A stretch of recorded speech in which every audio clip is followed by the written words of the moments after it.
Dizem que o eco da garganta funda não repete sons, ele repete ações. Se você correr, um passo atrás de você vai ecoar como uma perna quebrada. Se você gritar, o eco vai ser o som da sua própria garganta sendo rasgada. Inscrição gravada na pedra da entrada da caverna. Ninguém sabe quem a colocou lá. A trilha começava onde o asfalto morria. Lucas Ferreira tinha 26 anos, uma mochila de 40 litros e a certeza absoluta de que a lenda do eco da garganta funda era apenas isso, uma lenda. Ele havia lido sobre ela num fórum de espeleologia às 3 da manhã, com a tela iluminando seu rosto no apartamento escuro. Uma caverna no interior de Minas, a 80 quilômetros de qualquer cidade com um nome relevante no mapa. Denúncias de excursionistas que voltavam com as mãos trêmulas e os olhos vidrados, incapazes de descrever o que tinham ouvido. Um post de 2019 do usuário @caverna.real que simplesmente dizia: "Não façam sons lá dentro. Juro por tudo que é sagrado, não façam sons." O post tinha 847 curtidas e nenhuma resposta do autor depois dessa data. Lucas era o tipo de pessoa que encarava esse tipo de coisa como um desafio pessoal. Formado em jornalismo, desempregado há 6 meses, com um canal no YouTube que vivia na casa dos 3.000 inscritos sem nunca decolar. Lugares Proibidos com Lucas Ferreira. O nome já dizia tudo. Cachoeiras interditadas, túneis abandonados, hospitais psiquiátricos fechados. Nada que rendesse mais do que alguns milhares de visualizações e comentários de gente pedindo para ele parar de arriscar a vida por clique. Mas a garganta funda era diferente. Ele sentia isso. O caminho até a entrada da caverna levou 3 horas de caminhada pela mata fechada. O GPS funcionava até certo ponto, depois simplesmente parava de atualizar, como se a floresta recusasse ser mapeada. Lucas havia baixado o trajeto offline antes de sair da cidade, mas os pontos de referência não batiam. A árvore bifurcada que deveria indicar a virada à esquerda parecia estar no lugar errado. O córrego que cruzaria antes de subir a encosta estava seco, mesmo sendo setembro, mês de chuva. O ar cheirava a terra molhada e a algo mais, algo orgânico, antigo, como carne que ficou tempo demais longe do sol. Lucas respirou profundo e continuou. A inscrição na pedra ele quase não viu. Estava coberta por musgo escuro, quase preto, que parecia crescer de dentro das letras como se a pedra as estivesse expelindo. Ele parou, tirou a lanterna da mochila, leu. O eco da garganta funda não repete sons. Ele repete ações. Ótimo, ele disse em voz alta, e imediatamente sentiu o estômago virar. Porque houve uma resposta. Não imediata, não um eco normal que chega em frações de segundo. Esta resposta chegou depois de quase 3 segundos, vinda de dentro da caverna, como se algo lá dentro tivesse precisado de tempo para processar o que ele dissera. Mas não era a palavra ótimo que voltou. Era o som de alguém dizendo ótimo com a voz torta, úmida, como se a boca que a pronunciasse estivesse cheia de terra. Lucas não entrou naquele dia. Voltou ao carro. Dormiu no banco traseiro com as portas travadas e a lanterna acesa. Não dormiu de verdade. Ficou naquele estado intermediário onde os pensamentos viram imagens e as imagens não fazem sentido, mas assustam do mesmo jeito. Sonhou com uma boca enorme no centro da terra, respirando devagar, inspirando e expirando. E a cada expiração, o cheiro de carne antiga ficava mais forte. Na manhã seguinte, ele entrou. A câmera estava presa no capacete, a lanterna acoplada ao lado. Lucas havia deixado um bilhete no carro com a hora de entrada, o nome da caverna e um número de emergência. Prática básica de espeleologia. Medida que ele sabia, no fundo, poderia ser inútil se as coisas dessem errado de verdade. Os primeiros 100 metros eram normais. paredes calcárias de um bege amarelado, formações de estalactites que pingavam água gelada no pescoço.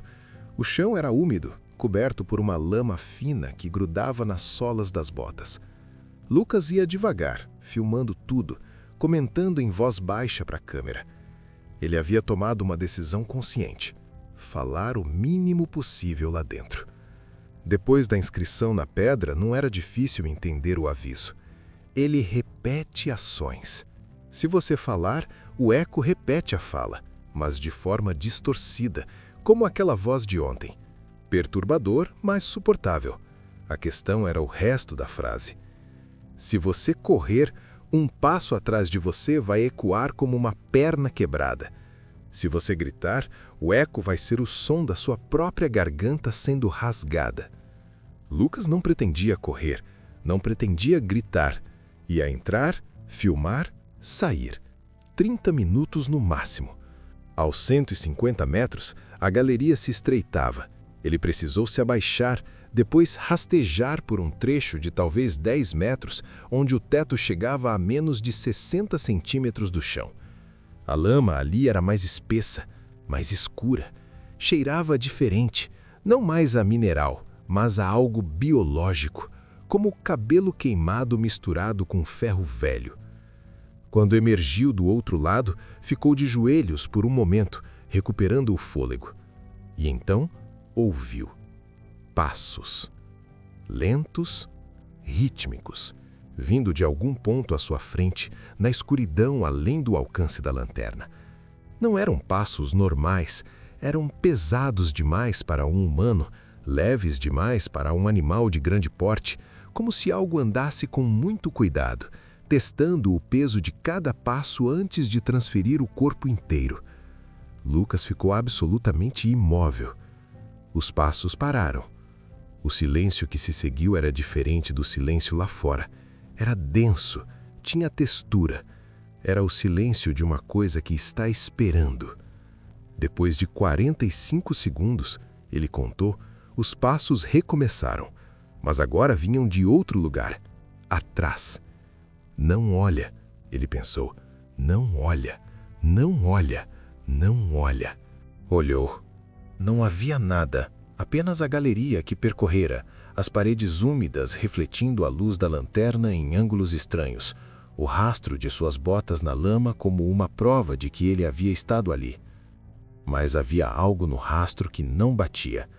Havia um segundo conjunto de marcas, paralelas às suas, ligeiramente menores, indo na mesma direção, como se algo tivesse caminhado ao seu lado o tempo todo e ele não tivesse percebido.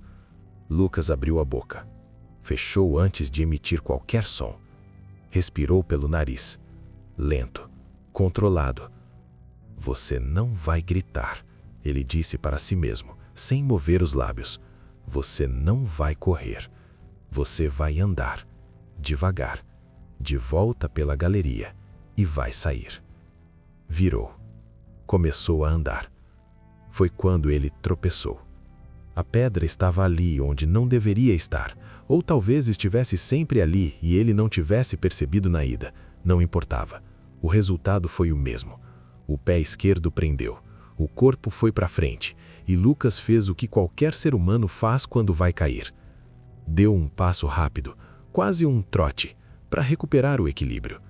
3 passos apressados, não uma corrida, mal um trote. 3 passos. O eco chegou 1 segundo depois. Não eram 3 passos, era o som de um osso quebrando, seco, alto, inequívoco, o estalo de um fêmur cedendo sob peso excessivo, o tipo de som que você ouve uma vez na vida e não consegue mais descrever para ninguém porque as palavras não chegam perto. Viajou pela galeria como uma onda, bateu nas paredes, multiplicou-se. E então, silêncio. Lucas estava de pé, as 2 pernas intactas, sem dor, sem nada. Mas o som tinha sido real.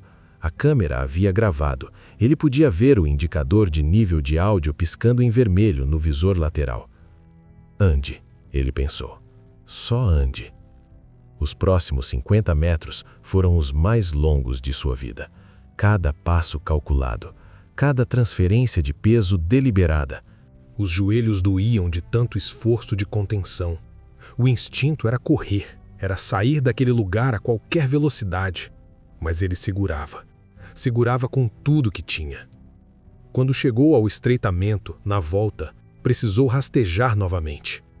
E foi no meio do rastejo, com o corpo estendido na lama, os cotovelos empurrando, que ouviu a respiração. Não era a sua. Era mais lenta, mais profunda, e vinha de baixo, de dentro do chão. Lucas pressionou a orelha contra a lama involuntariamente. Não quis, o corpo simplesmente fez. E ouviu. Uma respiração regular, pesada, que fazia a pedra vibrar em frequências que ele sentia mais nos dentes do que nos ouvidos. Como se a própria caverna estivesse viva. Como se a garganta funda não fosse uma formação geológica, mas uma abertura em algo que respirava. Rastejou mais rápido. Emergiu do outro lado. Ficou de pé. E então o cheiro o atingiu.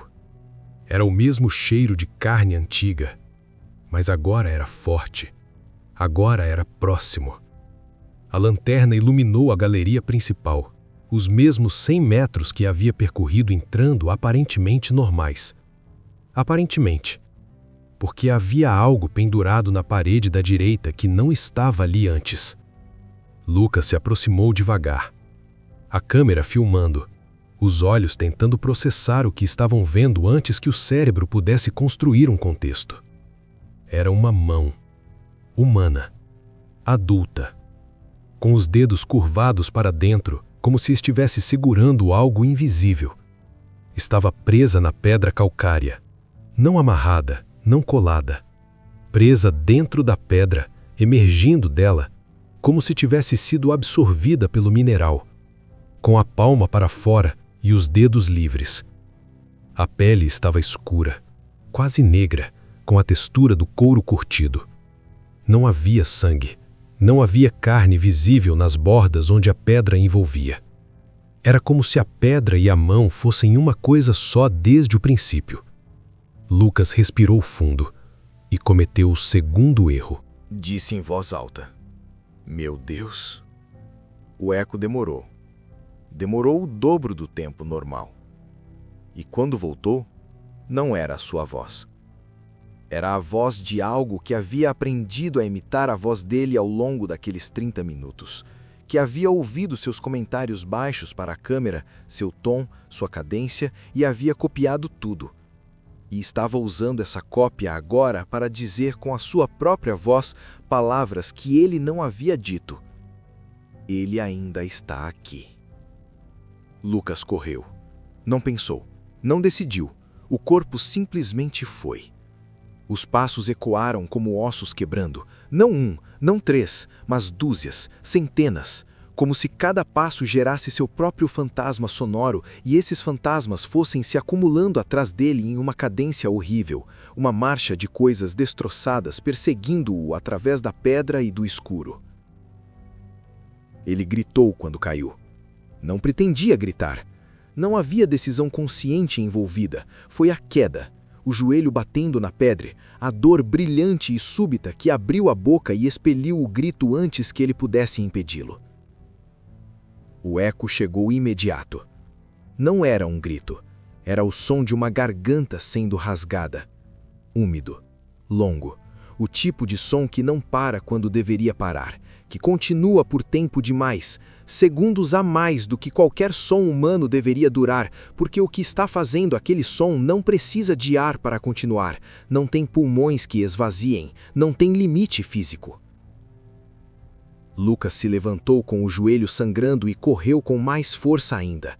A saída apareceu no alcance da lanterna.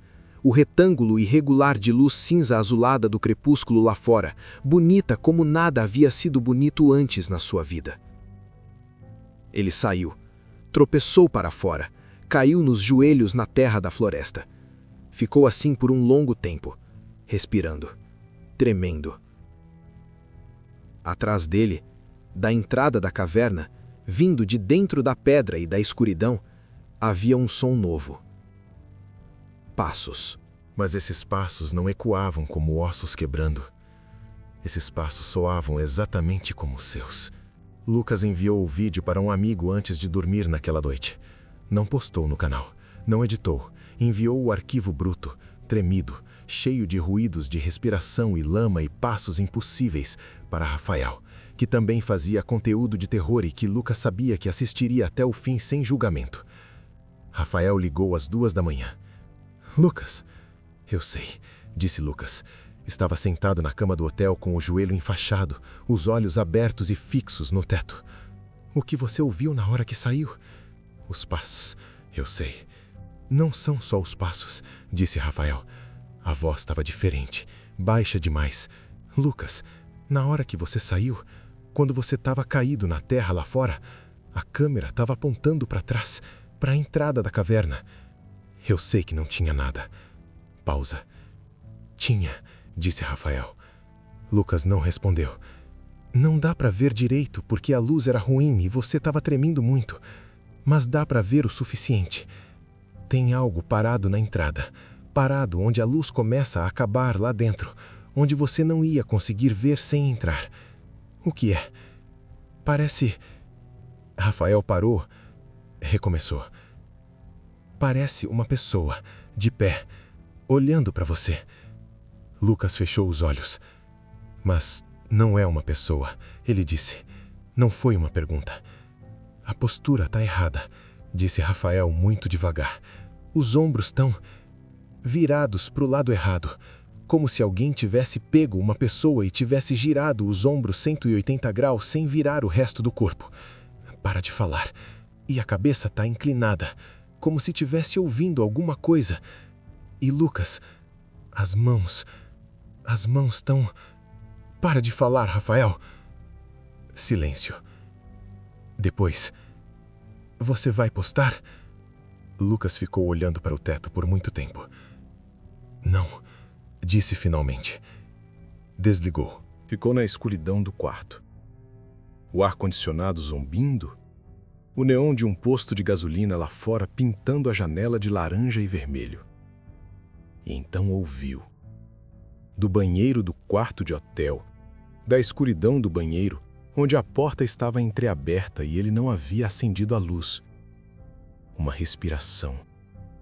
Lenta. Regular. Que fazia as paredes vibrarem em frequências que ele sentia mais nos dentes do que nos ouvidos. Lucas ficou imóvel. Não grite, ele pensou. Não corra. Não faça sons. Não faça nada. A respiração continuou.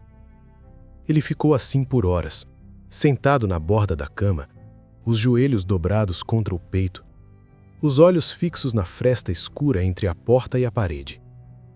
Quando o sol nasceu, a respiração havia parado. Mas havia algo no vapor do espelho do banheiro que não estava lá na noite anterior.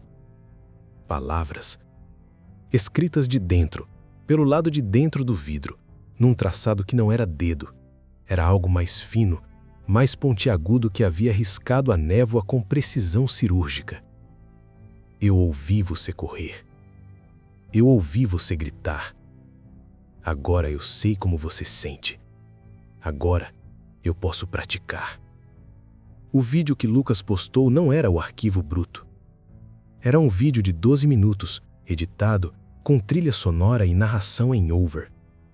Mostrava a trilha, a inscrição na pedra, os primeiros 100 metros da caverna, cortava antes do estreitamento. Terminava com Lucas na entrada olhando para dentro, dizendo: algumas coisas são melhores não perturbadas. O vídeo teve 1.200.000 visualizações em 4 dias. Nos comentários, alguém perguntou: por que você cortou antes de entrar de verdade? O que tem lá dentro? Lucas leu o comentário. Não respondeu. Havia um segundo arquivo no seu HD externo com senha, que ele não havia mostrado para ninguém. Nem para Rafael e nem para ninguém. Gravado não pela câmera do capacete, mas pelo celular que ficara no bolso traseiro da mochila, com a lente apontando para trás através de uma abertura que ele havia costurado especificamente para esse fim. Uma precaução paranoica que havia tomado depois de ler o post do @caverna_real. Nesse arquivo, havia 42 minutos de gravação do que estava atrás dele durante toda a visita. Ele havia assistido uma vez, apenas uma. Nos primeiros 20 minutos não havia nada. Paredes de pedra, a lama, o rastro de suas botas. Nos últimos 22 minutos, havia algo caminhando atrás dele. Não todo o tempo, não em todos os quadros. Aparecia e desaparecia, como se soubesse onde a câmera estava e escolhesse os momentos de cegueira para se aproximar. Mas nas poucas vezes em que aparecia de verdade, 5, talvez 6 quadros ao longo de todo o vídeo, dava para ver o suficiente. Era alta, desarticulada, como se os ossos não se encaixassem da maneira certa.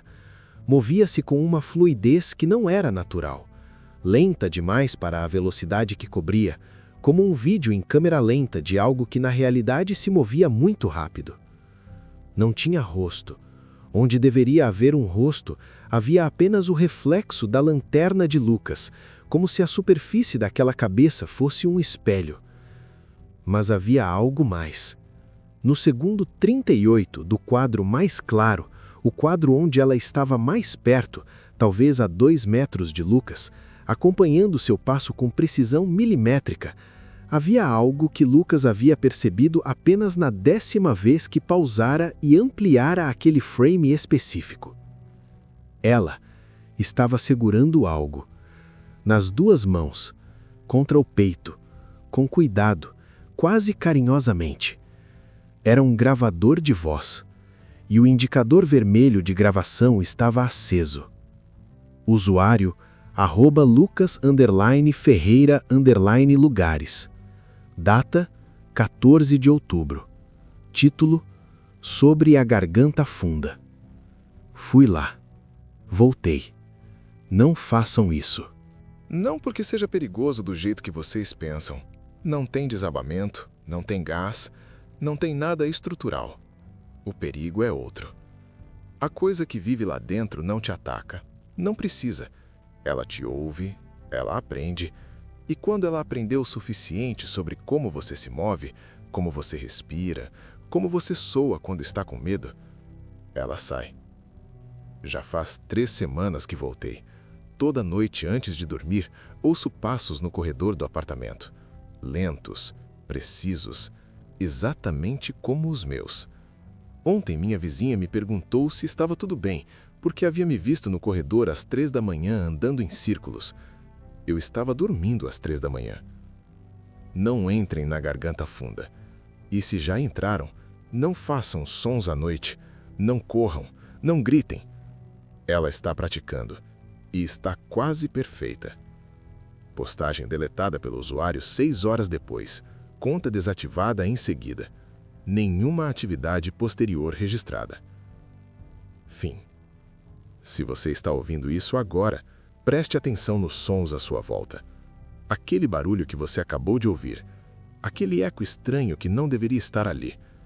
Quando foi a última vez que você entrou em algum lugar escuro? Quando foi a última vez que fez um som sem pensar?